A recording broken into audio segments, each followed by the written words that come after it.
en otro capítulo de lo que es Papers Ilustrados, y hoy tenemos con nosotros al doctor Isaac Sánchez, que nos va a hablar de su artículo Consecuencias económicas del COVID-19 en las empresas mexicanas. Entonces, Isaac, ¿nos platicas un poquito de ti? ¿Cuáles son tus intereses de investigación, tu formación? Claro, Atenas, me da mucho gusto estar hoy aquí contigo en Papers Ilustrados. Y bueno, para la gente, yo soy profesor de economía aquí en la UACJ. Y bueno, en consecuencia para hacerlo, pues tuve que estudiar un doctorado en el área, una maestría también en economía y una licenciatura en economía. Okay. Y bueno, además tengo la fortuna de ser parte del Sistema Nacional de Investigadores. Recientemente me incorporé a la Academia Mexicana de Ciencias, siendo el único economista que forma parte en el estado de Chihuahua de la Academia Mexicana de Ciencias. Y pues la verdad estoy muy interesado en divulgar la ciencia entre un público amplio, y por eso me parece que esta iniciativa de Papers Ilustrados es buena oportunidad para la gente, para hablarles sobre lo que hacemos los científicos en diversas áreas. En el caso mío, Atenas, es específicamente la ciencia económica. Y precisamente en ese renglón, junto con una colega, porque normalmente no hacemos las cosas solos, en la ciencia sí hay ocasiones que trabajamos solos, pero la mayor parte es en compañía. Y en este caso es con la doctora Rosa María García Almada, quien también colaboró para que publicáramos estos resultados sobre pues cómo el COVID-19 tuvo un impacto la mayor parte de las ocasiones negativo sobre las empresas mexicanas, aunque también hay ciertos aspectos positivos de esta terrible epidemia. Ok, muy bien. Sí, eso que mencionabas de que no siempre trabajamos solos, pues es mucho más.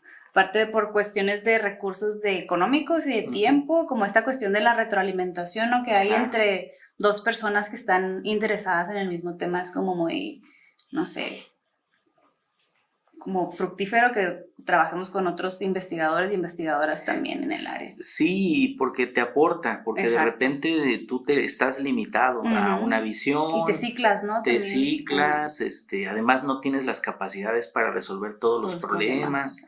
Entonces la colaboración en la ciencia pues es fundamental. Incluso ahora ya hay colaboración entre disciplinas. Por ejemplo, la economía colabora mucho con la psicología, porque como estudiamos el comportamiento humano, pues tú te imaginarás, la gente que nos oye, pues es importante tener el conocimiento de los psicólogos, de los sociólogos. Y a veces de ahí salen cosas muy interesantes, ¿no? De la colaboración entre disciplinas. Sí, de hecho premios Nobel, la mayor parte de los premios Nobel de economía se han estado entregando recientemente a personas que en realidad no son economistas, en realidad de origen son psicólogos. Entonces sí tenemos grandes aportaciones, la colaboración, y bueno, aquí en la universidad no es la excepción, trabajamos mucho en colaboración. Muy bien, entonces, bueno, ya pasando a lo que es tu artículo, que hablamos de las consecuencias económicas del COVID-19 en las empresas mexicanas. Una de las cosas que más me llamó la atención de tu artículo es esta clasificación de las empresas. O sea, porque muchas veces nosotros como público que no tenemos como tanta noción de las cuestiones económicas como tú las mencionas, encerramos a todas las empresas como en un mismo, o sea, las vemos como de la misma manera todas, ¿no? Y cada una de ellas tiene características diferentes. Y te digo, por eso es una de las cuestiones que, o sea, a la hora de que cada una de los tipos de empresas tiene características diferentes, esta cuestión de la pandemia les afectó de diferente manera y tuvieron que tomar medidas diferentes cada una de ellas. ¿Nos puedes hablar un poquito de esta clasificación? ¿De dónde salió? Sí, claro. Para la gente que nos escucha, pues la idea es que lo que hicimos fue ir al INEGI y el INEGI tiene precisamente la clasificación que mencionas, va rastreando el comportamiento económico de las empresas por su tamaño, es la primera, es decir, busca empresas micros y pequeñas, luego empresas medianas y luego empresas grandes. Esta clasificación se da en el base al número de trabajadores. Dependiendo de cuántos trabajadores tienes, es como te clasificas en cualquiera de estas tres. Y luego también el INEGI clasifica por lo que hacen, es decir, por la actividad económica. Entonces tenemos aquí en el estudio un rastreo de actividades comerciales y de servicios, actividades manufactureras y ya, porque también hay actividades gubernamentales, agropecuarias, pero esas quedaron fuera. Porque pues al INEGI, como imaginarán, le cuesta mucho trabajo pues abarcar tanto. Entonces lo que hizo es ceñirse a las actividades económicas como más representativas, que serían las comerciales, las de servicios y las industrial manufactureras. Y así fue como nosotros fuimos a los datos, y aquí nosotros esto se le llama trabajar con información secundaria, porque en el lugar de que nosotros creáramos los datos, nosotros básicamente fuimos a un organismo gubernamental como el INEGI, tomamos esa información y la interpretamos. Y la encuesta, de hecho, para la gente que quisiera verla completa, lo decimos en el artículo, se llama la encuesta que realiza el INEGI sobre el impacto del COVID en las empresas, y levantó 2 rondas, porque el INEGI, de hecho, levantó 3, pero al momento de escribir el artículo solo conocíamos 2. Levantó una en abril y levantó otra en agosto. La primera, pues para saber cómo la estaban viviendo, y la segunda para luego ver cómo evolucionaron las empresas, y luego levantó otra, si mal no recuerdo, en el mes de diciembre del 2020, con la intención de ver ya cómo estaban llegando al fin, digamos, de la etapa pandémica. Y bueno, nosotros en el artículo solo rastreamos 2 encuestas, la de abril y la de agosto, y a partir de eso pues llegamos a los resultados que van a encontrar en el documento. ¿Y esas encuestas tienes que ir directamente al INEGI o las podemos encontrar en línea? En línea, tienes en línea ya, esa es justo precisamente la evolución que ha tenido el INEGI. Pues ya difícilmente alguien va a sus oficinas, porque la mayor parte consultamos en internet. Tiene un muy buen portal, y la gente que nos escucha pues puede consultar muy diversos temas, no solo de economía, sino también de ambiente, de política, en fin, tiene mucha información. Nosotros nos centramos solamente en cómo había monitoreado el INEGI el impacto de la pandemia sobre las empresas del sector privado. Y ahorita que mencionas eso, más bien me estoy acordando de algo que mencionaban mucho en la pandemia, igual y ahorita no recuerdo exactamente los términos, pero era como permiso que tenían las empresas de estar funcionando dependiendo de la actividad que realizaban, ¿no? Claro, sí, se le llamó, pues había empresas, lo que son sectores estratégicos que se definieron así. Recuerden que la pandemia, los momentos más críticos fueron entre el mes de marzo y el mes de junio del año 2020. Era cuando nadie salía. Cuando estuvimos ahí encerraditos, ¿verdad? De manera obligatoria, para poder confinados, para que de esa manera el virus fuera reduciendo sus impactos. Y entonces el mismo gobierno detectaba, en su opinión, ¿verdad? Porque eso fue muy cuestionable, qué sectores eran estratégicos y cuáles no.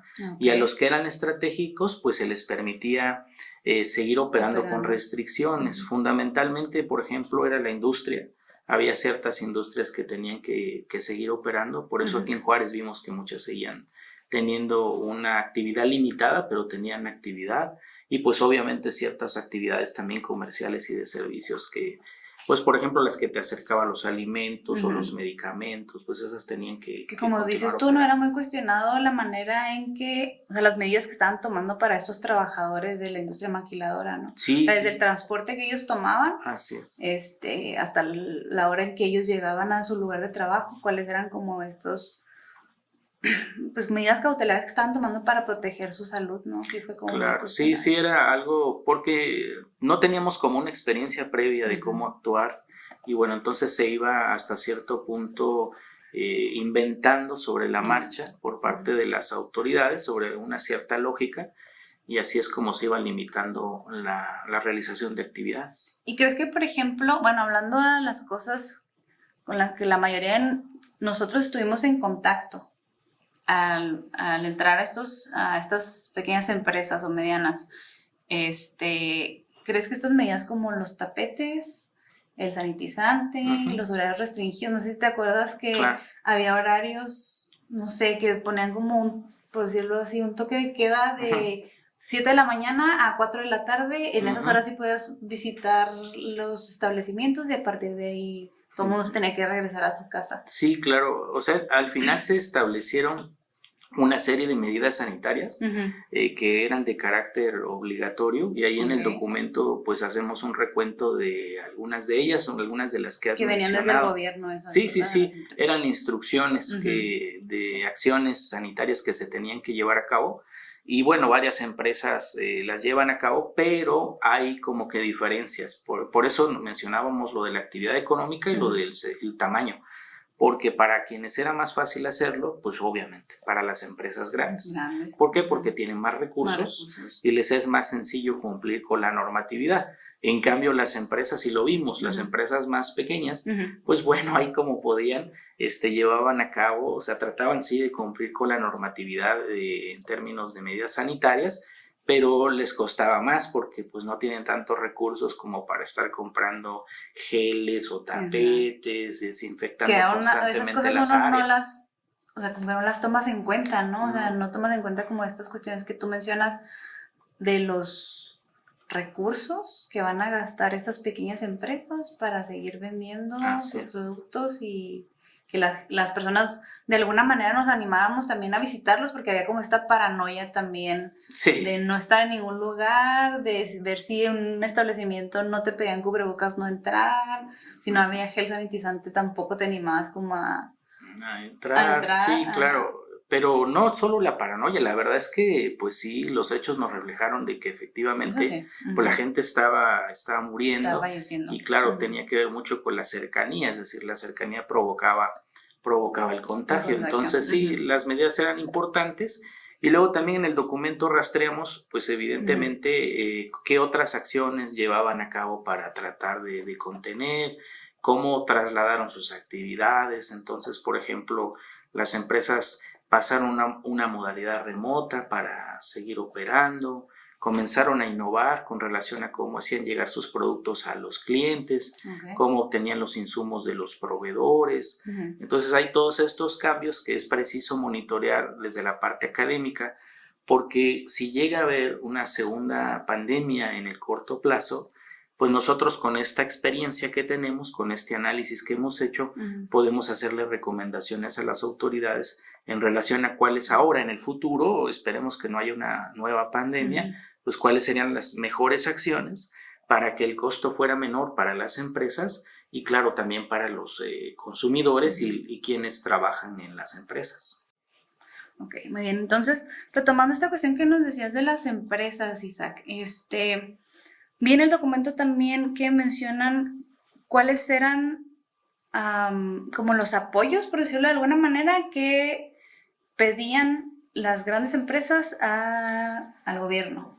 Entonces, ¿crees que en estas peticiones que ellos estaban haciendo al gobierno estaban viendo solamente por la cuestión económica o también estaban viendo por sus trabajadores y por sus clientes? Claro, sí, mira, Atenas, básicamente las empresas, independientemente de su tamaño, de su sector de actividad económica, cuando pedían un recurso, un apoyo al gobierno, lo pedían en estas modalidades, como crédito, o sea, como dinero en efectivo que pudieran utilizar para pues comprar equipo sanitizante, de medidas cautelares, para mejorar la operación de la empresa en las condiciones de la pandemia, entonces crédito. La otra tenía que ver con apoyos fiscales, es decir, que no se les cobraran tantos impuestos o que se postergara el pago de los impuestos en lo que mejoraban las condiciones de la economía y de su empresa en lo general.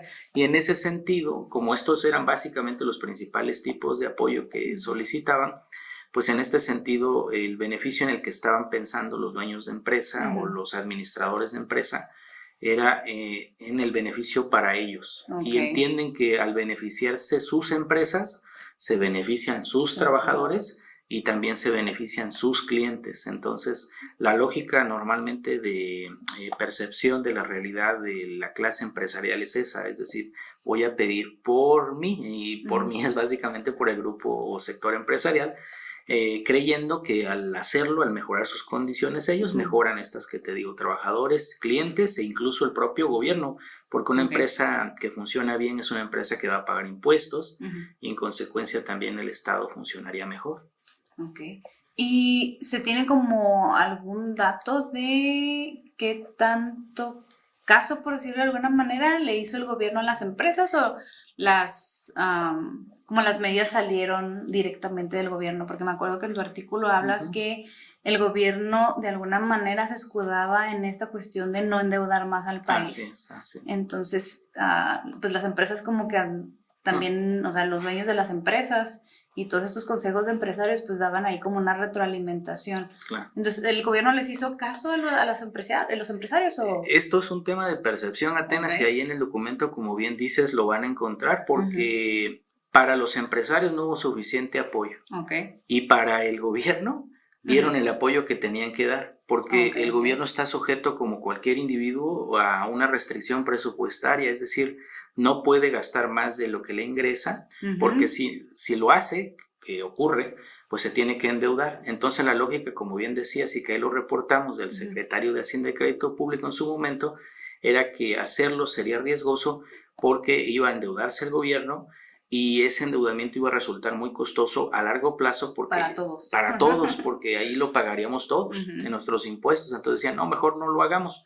Entonces lo que ocurrió es que sí, la federación invirtió muy poco como porcentaje de la economía en lo que es el rescate de empresas o apoyo a empresas.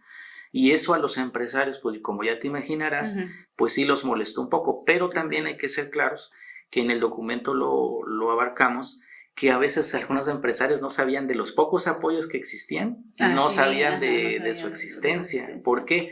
Porque a veces no había buena difusión por parte de las autoridades, porque a veces los empresarios desconfían de las autoridades, entonces prefieren no acercarse y estar alejados. Entonces había cierto, y los más pequeños sobre todo, tenían mucho desconocimiento de las medidas de apoyo, porque el gobierno no es uno solo, el gobierno tiene varios niveles. Entonces el federal es el que estamos diciendo apoyó poco, pero luego también los estatales tenían otra bolsa de apoyo y los municipales también, pero a veces esas bolsas no eran conocidas, no se sabía que estaban disponibles, y entonces los empresarios por esa razón no se acercaban y no tuvieron acceso a ese apoyo. Y la otra, los otros apoyos vienen de cámaras empresariales, por ejemplo.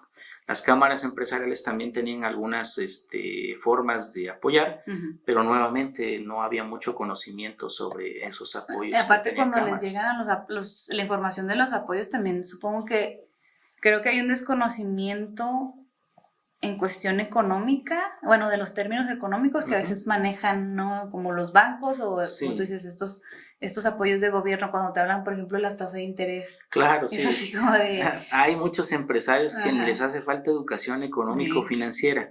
Los empresarios normalmente se lanzan al vacío, es decir, tienen una idea, piensan que puede ser exitosa, y por eso son emprendedores, ¿verdad? Entonces, emprendedores, a lo mejor esa idea efectivamente fue exitosa, tienen una gran cantidad de acceso a recursos producto de esa innovación, pero lo que más frecuentemente vemos es que no, que las ideas que pensaban que serían muy brillantes y altamente rentables terminan no siéndolo y pierden su patrimonio. Por eso tenemos una tasa de aparición muy alta, o sea, nacen muchas empresas, pero también tenemos una alta tasa de defunción, es decir, mueren muchas de esas que han nacido. Hay veces como un boom que se da, yo creo, no sé, yo lo percibo así, no por ciclos, ¿no? Que se abren plazas por todos lados, se abren miles de establecimientos por todos lados, y luego de repente pasan algunos años y esas plazas se van quedando vacías otra vez y se quedan así se quedan en el olvido, digamos, ¿verdad? Y se van deteriorando.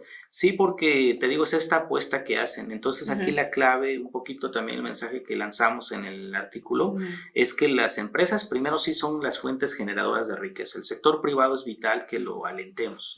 Entonces el gobierno, ahí la clave es que esté siempre buscando financiamiento, creando condiciones, no entorpecer su actividad, y, por ejemplo, favorecerlo a través de una educación económico-financiera. ¿Y el gobierno tiene sabes si tiene estos como recursos educativos para los emprendedores? Sí, claro, desde nuestra propia universidad, exactamente, que somos una universidad pública financiada con recursos del Estado o de los estados, pues bueno, nosotros ofrecemos esa capacitación y muchos de los casos incluso pues gratuita, ¿verdad?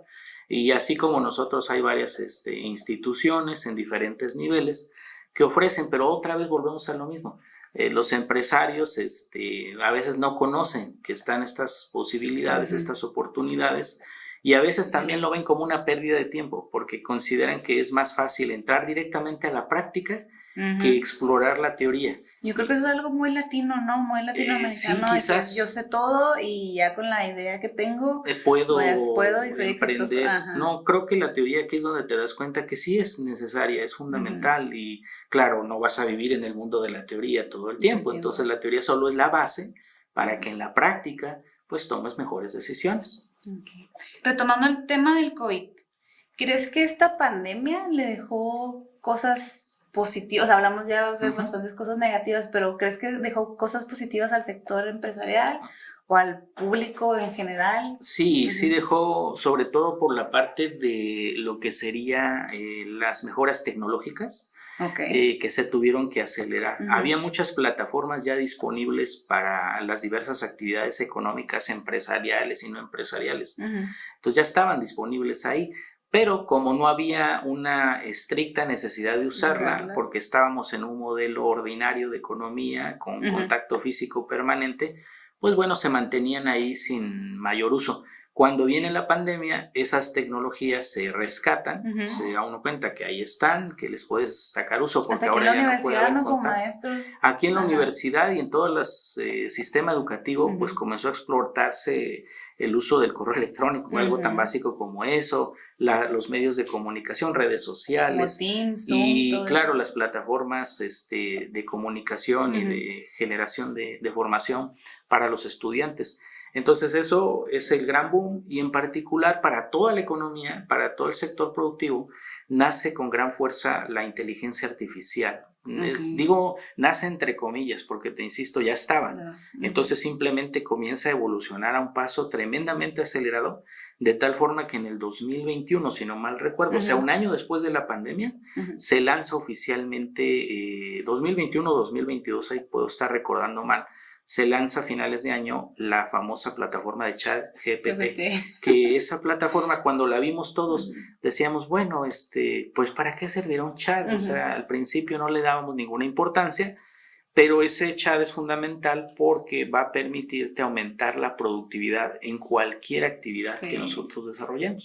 Entonces, esa es una herencia, ese chat GPT es una herencia de la pandemia, porque se trabajó por parte de los especialistas en Estados Unidos, por parte de la empresa que la lanza, en momentos en los que ellos estaban trabajando a distancia. Entonces, de manera colaborativa, pero a distancia, comenzaron a desarrollar esa inteligencia artificial pensando precisamente en que en un futuro una inteligencia artificial podría solucionar muchos problemas si estuviéramos nuevamente aislados. Qué interesante, no sabía que el ChatGPT era herencia del COVID-19. Sí, exacto, claro, pero te insisto, no es que se hiciera ahí se hizo, no, ya tenía un desarrollo de varias décadas y simplemente al estar tú y yo y todos los que nos escuchan encerrados, pues claro, no vas a estar todo el tiempo tirando barra, dijeran ordinariamente, ¿no? Sino que te tienes que poner a pensar, a trabajar, a innovar, y es justo lo que ellos hicieron. Muy bien, pues qué interesante. Pues muchas gracias, Isaac, por compartir todo esto con nosotros. Ya dimos el título del artículo, lo repito otra vez, consecuencias económicas del COVID-19 en las empresas